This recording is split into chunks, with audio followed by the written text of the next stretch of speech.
हल से या ट्रैक्टर चलित डिस्क हैरो से जोतकर मिट्टी को हल्का बना दें। प्रत्येक जुताई के बाद पाटा देना आवश्यक है। उर्वरक प्रबंधन। बुवाई के समय गन्ने की खेती में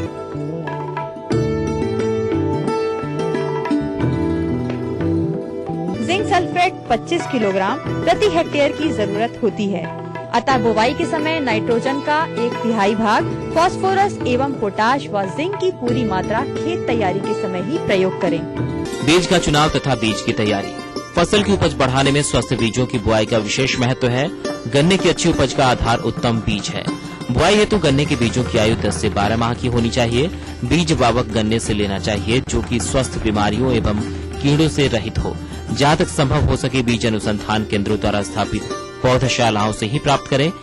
बीज तथा मिट्टी का उपचार। रोप के पहले टुकड़ों को वाभिस्टीन 0.1% का 1 ग्राम प्रति लीटर पानी में घोल टुकड़ों को उपचारित करें। गन्ने को जो अपन 1 फीट का काटते हैं उसको मूला जोड़ जोड़ के करते हैं, गैप नहीं बनाते हैं। जब गन्ना लगाते हैं काट कर तो उसको पैर से पानी देकर दबाया जाता है जो कि नमी उसकी बनी रह जाए। अपने प्रदेश में गन्ना बुवाई की परंपरागत विधियों के अंतर्गत बुवाई की समतल विधि एवं नाली विधि अपनाई जाती है, परंतु बुवाई की इन विधियों में 3 आंख वाले टुकड़े की बुवाई जहां एक तरफ बीज दर को बढ़ाती है, वहीं दूसरी तरफ भारी भरकम मानव श्रम के लागत के साथ परिपक्व होने में ज्यादा समय लेती है। गन्ने की खेती में कम लागत, समय से बुवाई और स्वस्थ पौध हेतु गन्ने की नर्सरी की उन्नत तकनीक श्री विधि। इस विधि के अंतर्गत हम एक की नर्सरी ग्रीन हाउस में उगाते हैं।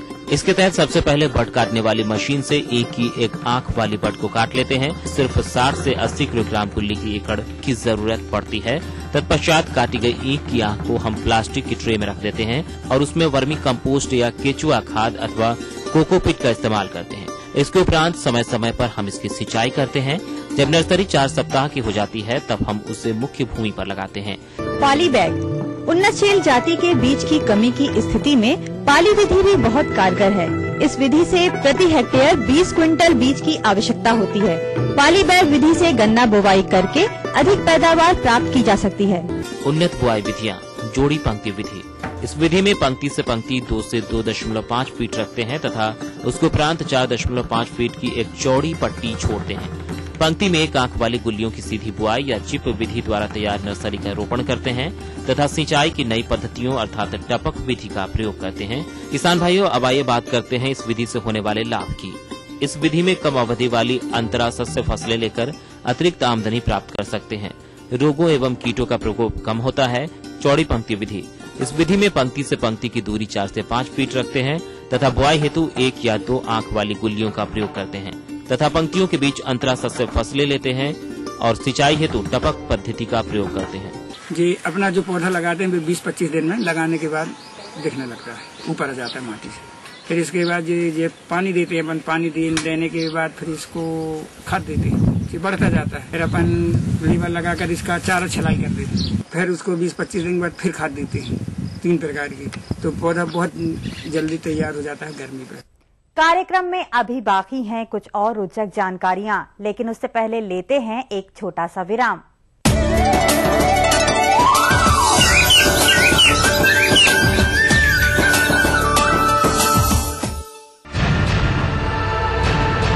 सभी धान उत्पादक किसानों की गंभीर भयावह बोझ बनती समस्या तथा कम होती आय के कारक है हानि पहुंचाने वाले कीट एवं रोग। क्या इस जटिल होती समस्या से निजात पाने हेतु है कोई कम लागत में पर्यावरण मित्रवत समाधान?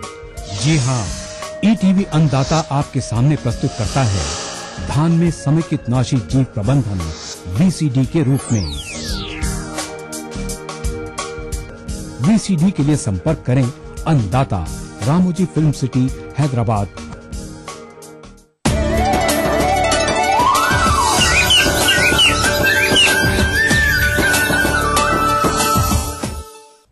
विराम के बाद अन्नदाता कार्यक्रम में आप सभी का पुनः स्वागत है।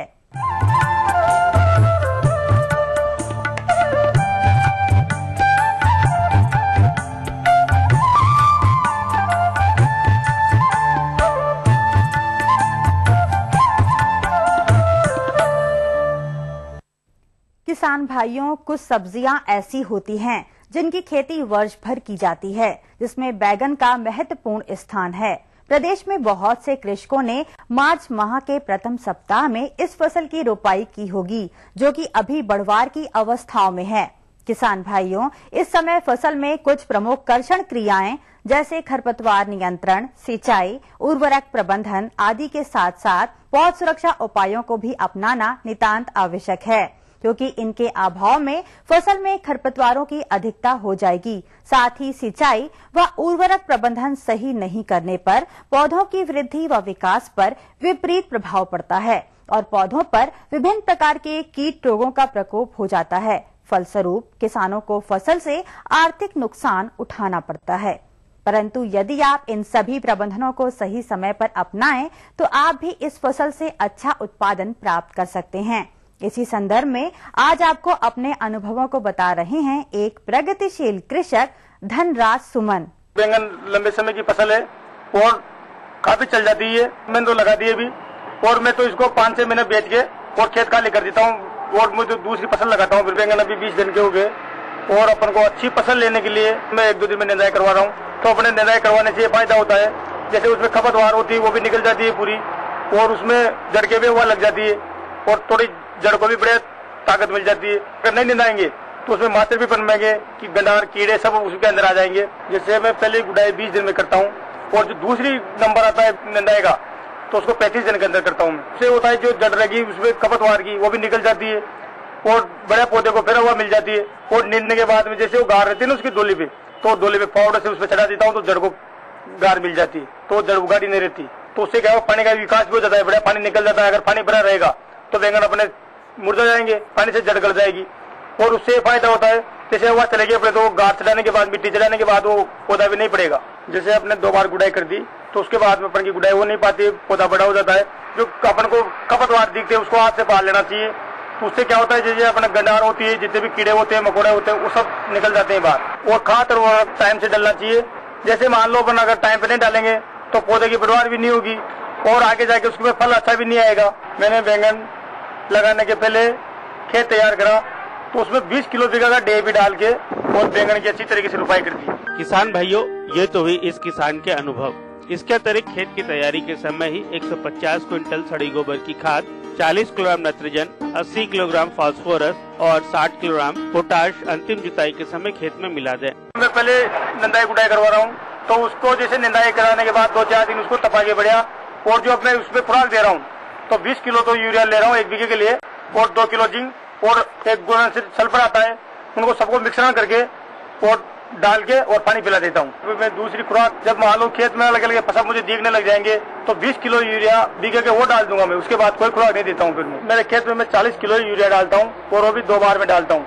वो क्यों डालता हूँ, जैसे मैंने हाईब्रिड किस्म लगा रखी है तो उसको खुराक की ज्यादा जरूरत पड़ती है। कुछ किसानों ने देसी लगा रखे हैं तो वो 15 किलो ही बीघा का यूरिया डालना चाहिए और 2 बार में करके 30 किलो यूरिया डाल दे। मैं यूरिया कम ही डालता हूँ, ज्यादा डालने से नुकसान होता है। तो हरा रहेगा और पौधा बड़ा हो जाएगा तो उसमें कितनी बीमारी आती है, सफेद मच्छर होता है, हरा मच्छर होता है। पानी भी टाइम से टाइम होना चाहिए, इसलिए पानी का ये ध्यान रखता हूँ मैं। जैसे मान लो भी गर्मी भी ज्यादा हो रही है तो मैं 4 और 5 दिन के अंदर पानी पिला देता हूँ। किसान भाइयों, अभी आपने एक कृषक के अनुभवों को सुना। इस संबंध में और अधिक जानकारी के लिए आइए मिलते हैं एक विषय विशेषज्ञ से। बैंगन की अधिक से अधिक पैदावार लेने के लिए बैंगन में कुछ खास बातों का ध्यान रखना चाहिए। बैंगन में फल एवं तना भेदक कीट लगता है जो कि सबसे खतरनाक कीड़ा है। इसकी रोकथाम के लिए हमें प्रति सप्ताह शीर्ष तनों में पत्ते मुरझा के लटक रहे हैं उनको काटकर गिंडार सहित नष्ट कर देना चाहिए और ये क्रिया प्रति सप्ताह हमें दोहराते रहना चाहिए जिससे कि कीड़ों का प्रकोप कम किया जा सके और वयस्क कीट कम बने और अंडे कम दें। इसकी रोकथाम के लिए नीमगिरी 4% के घोल का छिड़काव करें। रासायनिक के कंट्रोल के लिए कार्बोसल्फान 25 EC 2 मिलीलीटर या कार्टाप हाइड्रोक्लोराइड 1 मिलीलीटर प्रति लीटर पानी के हिसाब से घोल बनाकर छिड़काव करें। NPV 250 LE प्लस 1 किलो गुड़ प्लस 0.1% टीपोल का घोल बनाकर छिड़काव करें। इससे बैंगन के तना छेदक कीट की रोकथाम होगी। बैंगन में इस समय हरा फुदका या जैसिड लग रहा है, जिसके रॉड और शिशु दोनों ही नुकसान पहुंचाते हैं। इसकी रोकथाम के लिए पौधों को पौधरोपण से पहले इमिडाक्लोप्रिड 1 मिलीलीटर प्रति लीटर पानी के हिसाब से घोल बनाना चाहिए और उस घोल में जड़ों को 1 घंटे तक डुबोकर उसके बाद पौधरोपण करना चाहिए। खड़ी फसल में इमिडाक्लोप्रिड 0.3 मिलीलीटर प्रति लीटर पानी के हिसाब से घोल बनाकर छिड़काव करना चाहिए या मिथाइल डाइमिथोन 1 मिलीलीटर प्रति लीटर पानी के हिसाब से घोल बनाकर छिड़काव करें।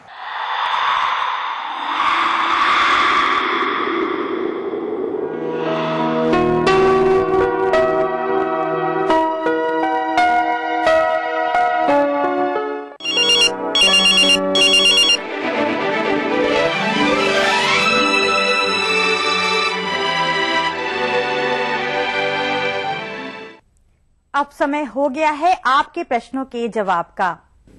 निशुल्क फोन संपर्क सेवा के माध्यम से पूछे गए प्रश्नों में से आज हमने जिस प्रश्न को कार्यक्रम में शामिल किया है उसे पूछा है ग्राम गिरवर, जिला दमोह के कृषक भीमराव ने। यह वर्मी कंपोस्ट बनाते हैं तथा गर्मी में केंचुओं की देखरेख व प्रबंधन पर जानकारी चाहते हैं। तो भीमराव जी, आपकी जानकारी हेतु प्रस्तुत है कार्यक्रम का यह अंश। किसान भाइयों, सबसे पहले आप ध्यान रखें कि जो गर्म वायु का प्रवेश है वो आपके केंचुए के ऊपर से नहीं निकलना चाहिए। तो आप छप्पर जो आपने बनाया हुआ है वो पेड़ के नीचे नहीं है यदि, तो आप उसको 2 या 3 जगह से जो है उसको ढक करके या कवर करके रखें। दूसरा किसान भाइयों चाहिए कि सीधे जो है ताजा गोबर घोल करके आपको वर्मी पिट में नहीं डालना चाहिए। इसका कारण होता है कि जो गोबर है एकदम से गर्मी उत्पन्न करता है। तो हम पहले आपको गोबर को ठंडा कर लेना है या उसको सड़ा लेना है, उसके बाद ही जो है आपको गोबर का उपयोग अपने वर्मी कंपोस्ट के लिए उपयोग में लाना चाहिए। आप जो लेयर डाल रहे हैं या जितना कितना गाढ़ा घोल आप जो केंचुए के लिए उपयोग में ला रहे हैं तो उसकी जो घोल है वो थोड़ा सा पतला होना चाहिए, कम से कम गर्मी के समय में, क्योंकि ये जो है ये भी नुकसान हमारे केंचुए को कर गर्मी में, क्योंकि हमारे पास कचरा कम होता है। तो आप ध्यान रखें कि थोड़ा सा आप छोटे हिस्सों में करके या जो भी आप कचरा उसमें डाल रहे हैं तो बहुत मोटे कचरे का आपको उपयोग में नहीं लाना चाहिए, क्योंकि इसका प्रभाव जो है आपके वर्म पर पड़ेगा। इतनी जल्दी आपको जो कि खाद मिलनी चाहिए थी उतनी जल्दी जो है आपको प्राप्त नहीं हो पाती है। रखरखाव या वर्मी पिट का रखरखाव की बात आती है तो गर्मी में कम से कम इस बात का ध्यान रखिएगा कि बहुत ऊंचे ढेर जो है वो ना बनवाएं, क्योंकि जो वायु का आवागमन जो है उसमें जो है आपको विपरीत प्रभाव इसमें हमको देखने को मिलता है। साथ ही साथ जो है आपने यदि वर्मी पिट में इस तरीके की व्यवस्था नहीं की है कि केंचुए जो है एक पिट से दूसरे पिट में यदि जा सकें तो आप व्यवस्था करें, क्योंकि इसका विपरीत प्रभाव भी ग्रीष्म ऋतु में हमको चूहों के स्वास्थ्य पे देखने को मिलता है। आप साथ ही साथ ये भी ध्यान रखें कि जो भी आपने वर्म तैयार किया हुआ है या आपको पता है कि जो कंपोस्ट है वो बहुत ही चाय पत्ती के समान जो है तैयार हो जाता है, तो बहुत समय तक जो आपका कंपोस्ट है उसको भी आपको नहीं रखना। यदि आपका वर्मी कंपोस्ट तैयार हो चुका है तो उसको हटा करके अतिरिक्त खाद के रूप में जो कचरा जो है या गोबर की पतला गोबर जो है उसकी लेयर आपको देनी है। इसी कड़ी में दूसरा प्रश्न पूछा है ग्राम वैशाली, जिला दुर्ग के कृषक जयंत प्रसाद। यह पशुपालन करते हैं और इनके एक पशु के थन में सूजन आ गई। आप इसके कारण व निवारण पर जानकारी चाहते हैं। तो जयंत प्रसाद जी। किसान भाइयों, थनैला रोग, इसे मैस्टाइटिस भी कहा जाता है, पशुओं में उच्चतम नस्ल की पशुओं में थनैला रोग होने की संभावना अधिक होती है। थनैला रोगों में मुख्यतः जो लक्षण होते हैं वह अडर में सूजन आ जाती है, थनों में सूजन आती है, वेन जो होती है मेमोरी वेन वो इंटरप्ट हो जाती है, जिसके कारण थनैला रोग उत्पन्न होता है। पशुओं को दूध निकालते समय दर्द होता है, सूजन आती है, लाल हो जाते हैं, पस का डिस्चार्ज होता है, मवाद निकलती है। इसी से समझ लेना चाहिए कि पशुओं में थनैला रोग आ गया। इसके लिए मैं कुछ सुझाव बताऊंगा जिससे यदि आप मानेंगे तो थनैला रोग होने की संभावना पूर्णतः खत्म हो जाएगी। थनैला रोगों की रोकथाम के लिए मुख्यतः सबसे पहले यह करना चाहिए कि जो रोग से ग्रसित पशु है उसे अपने बाड़े से अलग रखना चाहिए, स्वस्थ पशुओं से अलग रखना चाहिए। साथ ही साथ जो उनका डिस्चार्ज है, पस का डिस्चार्ज है, मिल्क है, उसको डिस्कार्ड कर देना चाहिए, उसको मानव उपयोगी नहीं माना जाता। साथ ही साथ जो ग्वाला होता है वो भी स्वच्छ रहना चाहिए, नाखून कटे रहना चाहिए, वो पशुओं में यह रोग ना हो आए इसके लिए कुछ सावधानी भी बरतना चाहिए। जैसे कि पशुओं में जब दूध निकाला जाता है तो उसमें दूध निकालने के पूर्व जो थनों को पोटेशियम परमैंगनेट के घोल से स्वच्छ करना चाहिए। साथ ही साथ जो ग्वाला हो वह किसी भी प्रकार की बीड़ी तंबाकू का सेवन ना करे। संक्रमित पशु का दोहन करने के बाद स्वस्थ पशु का दूध का दोहन नहीं करना चाहिए। पशुओं का बाड़ा होता है उसमें नियमित तौर पर साफ सफाई का विशेष ध्यान रखना चाहिए और हफ्ते में एक बार फिनाइल का भी छिड़काव करना चाहिए। जो वेस्ट मटेरियल जो डिस्चार्ज होते हैं, गोबर है, मूत्र है, इसकी नियमित तौर पर साफ सफाई होना चाहिए। इसे तेज फुहार से बहा देना चाहिए पानी से। आयन की सफाई, अडर की सफाई नियमित तौर से करना चाहिए। इसके साथ ही साथ जो पशुओं जो थनैला रोग से ग्रसित पशुओं का उपचार होता है वह इंट्रामेमरी ट्यूब द्वारा किया जाता है, जैसे टाइलॉक्स है, मेमिटॉल है और इसके साथ साथ प्रतिजैविक कुछ दवाइयां हैं जैसे ब्रिटेक्स है, इंजेक्शन ब्रिटेक्स, इंजेक्शन इनक्लॉक्स, साथ ही साथ सल्फर डायमंड टैबलेट्स हैं। इनका एक उपचार में एक विशेष महत्व होता है। इससे उपचार करने पर कम समय में पशु स्वस्थ हो जाता है और थनैला रोग भी खत्म हो जाता है। यदि आपके पशु के थनों में सूजन है, यदि पस निकल रहा है, तुरंत ही पशु चिकित्सक से उचित परामर्श लेकर उसे ठीक करवाना चाहिए। किसान भाइयों, यदि आप बताई हुई बातें मानेंगे तो मैं निश्चित तौर पर ही कह सकता हूं आपके पशु थनैला रोग से पूर्णतः मुक्त होंगे और आपके पशु स्वस्थ रहेंगे और जो आप प्रत्यक्ष रूप से जो लाभ नहीं कमा सकते हैं, जो हानि होती, आर्थिक हानि होती है, उससे भी बच सकते हैं।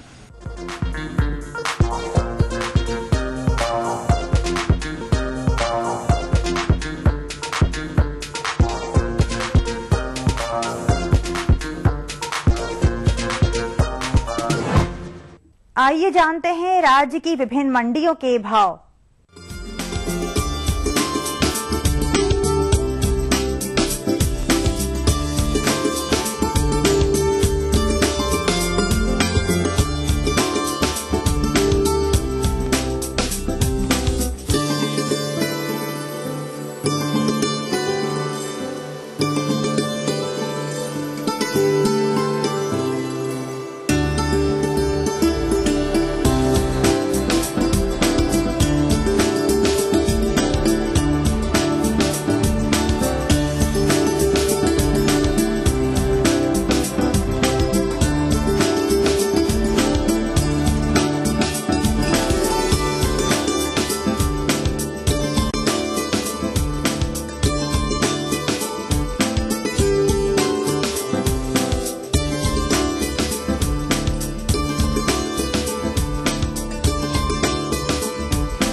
किसान भाइयों, अब वक्त हो चला है आपसे इजाजत लेने का। समस्या एवं सुझाव के लिए संपर्क करें।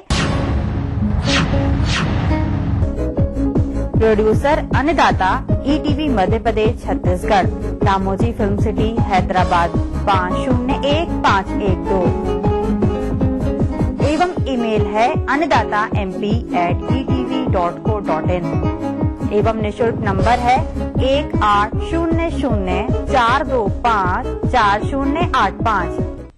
किसान भाइयों, आशा है कि इन जानकारियों को अपनाकर आप अवश्य लाभान्वित होंगे। इसी आशा के साथ कार्यक्रम को समाप्त करने की आज्ञा दें। नमस्कार।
भाजपा बवाल के बाद विजय शाह को आई शर्म, कहा 1 बार नहीं 10 बार माफी मांगने को हूं तैयार। कांग्रेस बोली बर्खास्त करो। ग्वालियर में प्रभात झा के बेटे तुषुल झा पर लगा आरोप, खादी संघ कार्यालय के सचिव और गार्ड ने लगाए बदसलूकी और धमकी देने के आरोप।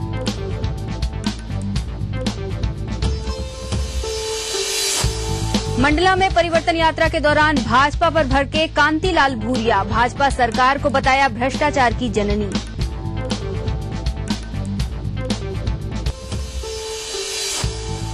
भोपाल के ज्योति टॉकीज पर बना शहर का पहला इलेक्ट्रॉनिक फुट ओवरब्रिज चालू, रोजाना लगने वाले जाम से जनता को मिलेगी राहत।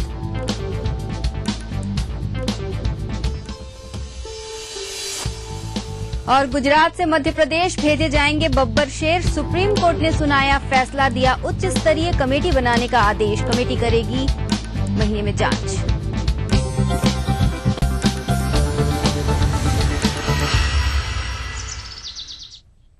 नमस्कार, मैं हूं अनामिका। सुप्रभात मध्य प्रदेश के इस बुलेटिन में आपका स्वागत है। सबसे पहले बात करेंगे अमेरिका की। अमेरिका के बॉस्टन में 3 बम धमाकों में 2 लोगों की मौत हो गई है, जबकि 100 से ज्यादा लोगों के घायल होने की खबर है। पीटीआई के मुताबिक पहले 2 धमाके बॉस्टन मैराथन के दौरान हुए। ये धमाके मैराथन शुरू होने के 2 घंटे बाद फिनिश लाइन के करीब सबवे में हुए, जिनमें 2 लोगों की मौत हो गई और करीब 40 लोग घायल हो गए। तीसरा धमाका JFK लाइब्रेरी के पास हुआ। फिलहाल बॉस्टन पुलिस ने धमाकों के आतंकी हमला होने की पुष्टि नहीं की है। हालांकि अमेरिकी राष्ट्रपति बराक ओबामा ने शहर के हालात का जायजा लेने और राहत और बचाव कार्यों की जानकारी के लिए बॉस्टन शहर के मेयर टॉम मेनिनो और गवर्नर डेवल पैट्रिक से बात की है। दूसरी तरफ न्यूयॉर्क और वॉशिंगटन में भी सुरक्षा व्यवस्था कड़ी कर दी गई है।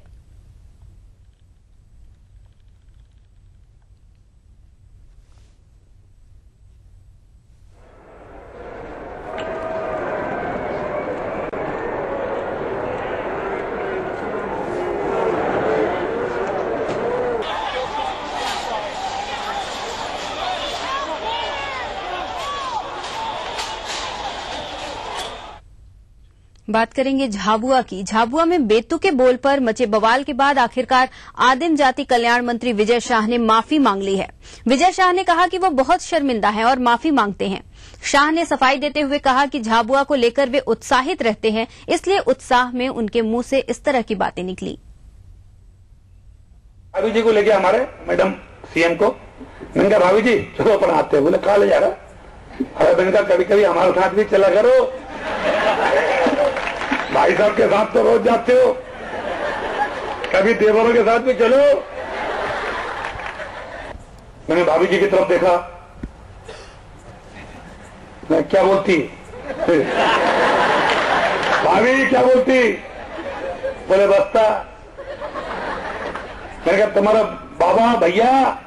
बोले मैं हूं ना, तू तो लिख। तो भैया को समझा दिया, बोले समझ लो, अगर बच्चों को स्वेटर नहीं मिला ना तो तुमको भी ठंड मरवा। मैं खुद शर्मिंदा हूं कि माननीय भाभी जी, जिनको आज भी हम सार्वजनिक रूप से न सिर्फ भाई साहब के पैर पड़ते हैं, भाई मानते हैं और 30 वर्षों से राजनीति के साथ काम कर रहे हैं। भाभी जी के अलावा कोई शब्द हमने आज तक कभी उनके लिए इस्तेमाल नहीं किया। उनको लेकर के अगर कंट्रोवर्शियल कोई हो जाए तो इसके लिए मुझसे ज्यादा शर्मिंदा कोई नहीं होगा। मैं चाहता हूं कि इस बात को यही समाप्त करें और जिनको भी थोड़ी सी बात कहीं लगी हो तो मैं 10 बार माफी मांगने के लिए तैयार। आपको बता दें कि आदिम जाति कल्याण मंत्री ने रविवार को झाबुआ में आदिवासी विद्यार्थियों को संबोधित करते हुए कई द्विअर्थी टिप्पणियां की थी।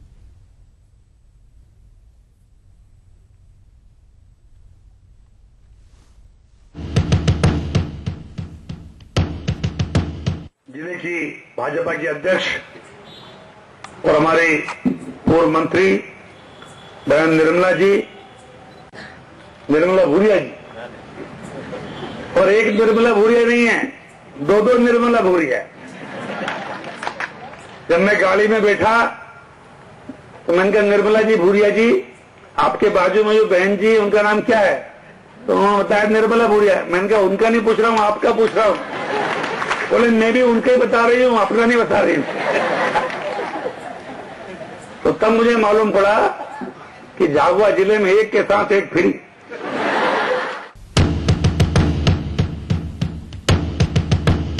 निर्मला निर्मला भूरिया जी बोल रही थी मैं भी पढ़ी हूं, पर अप्रैल तक पढ़ी हूं, मई जून में नहीं पढ़ी, बहुत गर्मी लगती है। गर्मी वास्तव में लगती है क्या? तो लगती है क्या रे भाई लोग?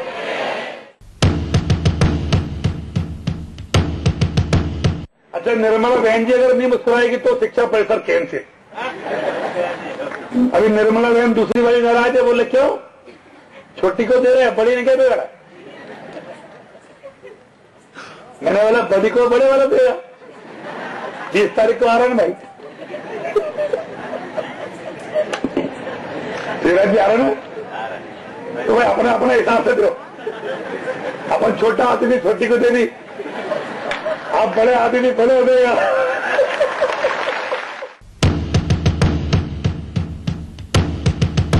मैं एक दिन भाभी जी को लेके हमारे मैडम सीएम को, मैंने कहा भाभी जी चलो अपन आते हैं। बोले कहा ले जा रहा?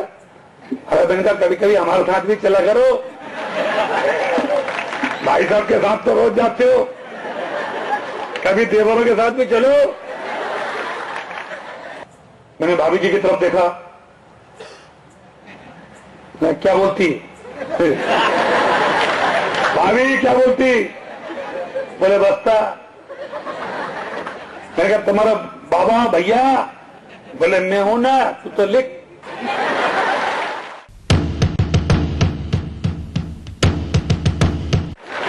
बस्ता चालू हो गया। अगर शिवराज जी पैसे नहीं देगा तो मैं क्या कर लूंगा? मैं अगर बोलूंगा कि स्वेटर देना तो बोले क्या पागल हो गए हैं, इतने करोड़ रुपए कहां से आएंगे? भाभी को समझा दिया मैंने, देख भाभी, उनने रात तो भैया को समझा दिया, बोले समझ लो अगर बच्चों को स्वेटर नहीं मिला ना तो तुमको भी ठंड मारवा।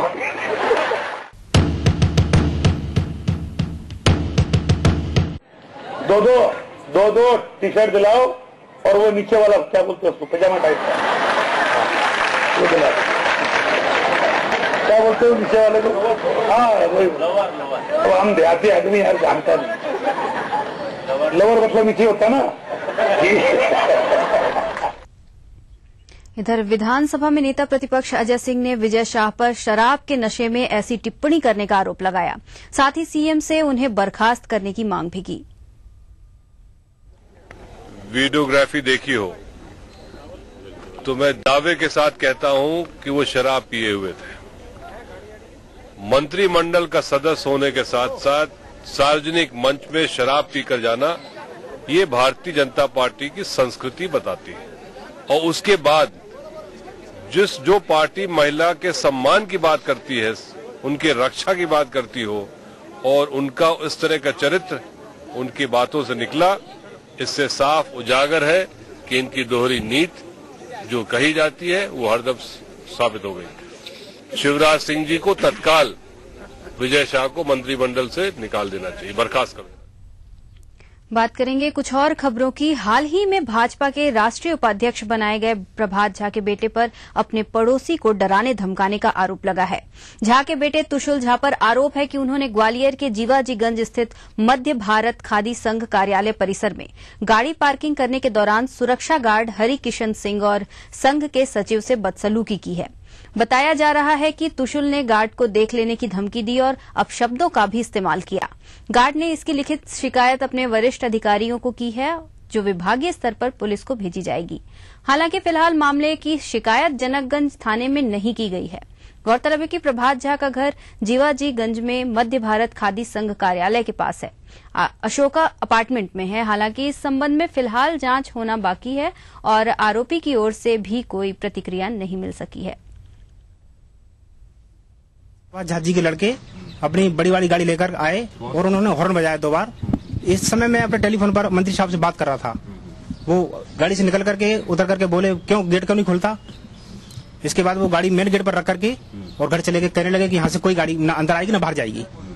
इसके बाद वो अपने घर चले गए।